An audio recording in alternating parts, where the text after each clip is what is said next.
19th one, write a Python program to count the number of items in a dictionary value, that is list here. Okay, so I want to return list. Okay, in a dictionary I want to return the number of how many list are the number. Okay, I want to return the number. How many list is there? I don't want to return the what we call values here, but only the number of the values here. Okay, so for that you have to use some method. So to count the list values, you have to use the sum function here. Okay, so suppose take x is equal to sum function. Sum function takes another map function here. So the map function first parameter takes a function length, means you have to find the length of the list node, and second parameter takes the object here. So you have to pass the d dot values. Okay, so it returns d dot values means the subject one, subject two, subject three, subject subject two. So number is 5.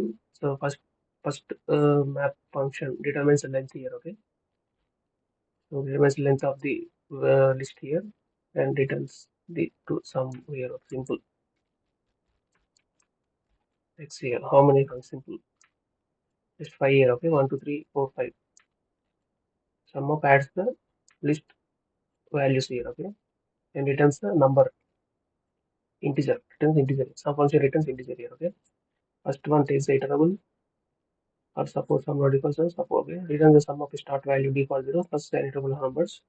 Next one is a map function. Map for first parameter takes the function, and second one is the iterable function means length it takes. Okay, length also function. So it returns the number of length, and second parameter is the object iterable here. Okay, iterable means any object. So I am taking d dot values here. So it returns a number here, and map returns, and sum returns the number of the values of the list.